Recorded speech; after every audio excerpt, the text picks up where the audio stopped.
Price allot. கர்த்தர் நாமத்துக்கு மகிமை உண்டாவதாக.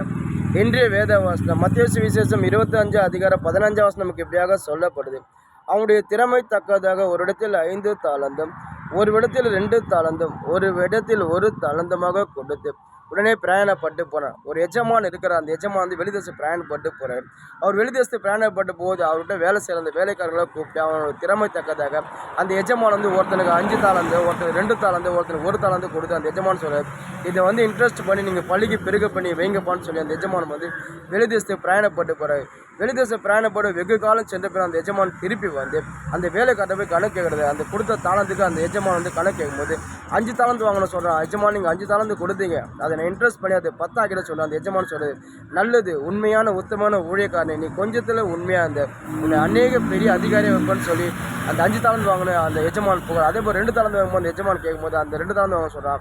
நீங்கள் 2 தாளந்து கொடுத்தீங்க எஜமான், அதை நான் இன்ட்ரெஸ்ட் பண்ணி 4 ஆக்கிட சொல்லும்போது அதே போல் இந்த எஜமான் அவனையும் புகட்டாரு. 1 தாளந்து வாங்கின போய்ட்டு அந்த எஜமான் கேட்கும்போது அவன் சொல்கிறான், ஆண்டவரே நீங்கள் 1 தாளந்து கொடுத்தீங்க, அதை நான் பயந்து பொதிச்சு வச்சுட்டேன் ஆண்டவர் சொல்லும்போது உடனே அந்த எஜமான் அவனை பார்த்து கடிந்து கொள்கிறார். நான் கொடுத்த தாளந்தனை அதை புரோஜனப்படுத்தாமல் நீ பயந்து பொதிச்சு வச்சுருக்கிறேன். அந்த தாளந்தனை இன்ட்ரெஸ்ட் பண்ணியிருந்தால் அதை பழிக்கு பெருக பண்ணிடலாமே, நான் கொடுத்த கிருபனையை வந்து புரோஜனப்படுத்தாமல் வச்சுட்டே சொல்லிட்டு உடனே அந்த எஜமான் அந்த ஊழியக்காரரை பார்த்து ரொம்ப கடிந்து கொண்டு அவனுக்கிட்ட அந்த 1 தாளந்தை வாங்கி 10 தாளந்தை அவன்கிட்ட கொடுத்துட்டு அந்த ஊழியக்காரனை வந்து அவர் சொல்கிறார், அவன் இருளிலையும் பற்கடியிலையும் அவனை வந்து கசப்பில்ல தள்ளுங்க சொல்ல அந்த எஜமான் வந்து ஊழியக்காரரை தள்ளுறாரு.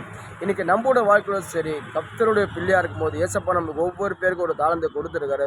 அந்த தாளந்தை நம்ம கர்த்தருக்கு வந்து பயன்படுத்தும் போது, நம்ம கர்த்தருக்காக பிரயோஜனப்படுத்தும் போது கர்த்தர் இன்னும் அதிகமாக நம்மளுக்கு கிருபை கொடுப்பாரு, இன்னும் அதிகமாக நம்மளுக்கு தாளந்தை கொடுப்பாரு. அவர் கொடுத்த தாளந்தை நம்ம பயந்து நம்ம பொதிச்சு வச்சு அந்த கொடுத்த தாளை நம்ம பிரயோஜனப்படுத்தாமல் வச்சுருந்தாக்கா நம்ம எடுக்கிற தாளந்தை யார் அதிகமாக பிரயோஜனப்படுத்த ஏசப்பா அந்த தாளந்தை வாங்கி அவங்களுக்கு கொடுத்துருவாரு. ஒன்று நம்மளுக்கு கர்த்தர் கொடுத்த தாளந்தை நம்ம கர்த்தருக்கு பயன்படுத்துவோம். உங்களுக்கு கர்த்தர் என்ன தாளந்து கொடுத்தாலும் சரி, அது கர்த்தருக்காக பயன்படுத்துங்க. சின்ன சின்ன பாட்டுக்கு இருப்பியா இருந்தால் நீங்கள் பாடுங்க. கர்த்தருடைய வசனத்தை நீங்கள் சொன்னால் கர்த்தருடைய வசனத்தை 4 பேருக்கு சொல்லுங்கள். கர்த்தர் செய்த நன்மைகள் நீங்கள் சொல்லுங்கள். உங்களுக்கு கர்த்தர் என்ன தாளந்து கொடுத்தாரு, என்ன கிருபை கொடுத்தாரோ அந்த கிருபை எடுத்து நீங்கள் கர்த்தருக்காக பயன்படுத்துங்க. கர்த்தர் இன்னும் அதிகமாக உங்களுக்கு கிருபை கொடுப்பார். வேதம் சொல்லுது, அவருடைய கிருபை காலதூரம் புதிதாக இருக்குது. ஒவ்வொரு நாளும் ஒரு கிருபை புதிதாக இருக்குது. கர்த்தர் உங்களுக்கு அதிகமாக இன்னும் கிருபையை கொடுப்பாரு. அவன் பாருங்கள், கொடுத்த தாளந்தை அவன் பயந்து பொதிச்சு வச்சுட்டான். அந்த எஜமானை வந்து அந்த ஊழியக்காரன் வந்து ரொம்ப கடிந்து கொண்டு அவனுக்கிட்ட தாளந்து பிடிங்கிட்டாரு. இன்றைக்கி நம்ம உலகம் சரி, கர்த்தர் கொடுத்த தாளந்தை நீங்கள் ஒரு நாளும் வந்து பயன்படுத்தாமல் இருங்க. கர்த்தருக்கு பயன்படுத்துங்க. நீங்கள் அப்படி பயன்படுத்தாமல் இருந்தீங்கன்னா உங்கள்கிட்ட தாளந்தை கர்த்தர் எடுத்து அப்புறம் உங்கள் வாழ்க்கை வந்து புரோஜனமாக ஆகிடும். கர்த்தர் கொடுத்த தாளந்தை கர்த்தருக்காக புரோஜனப்படுத்துங்க. ஆமென்.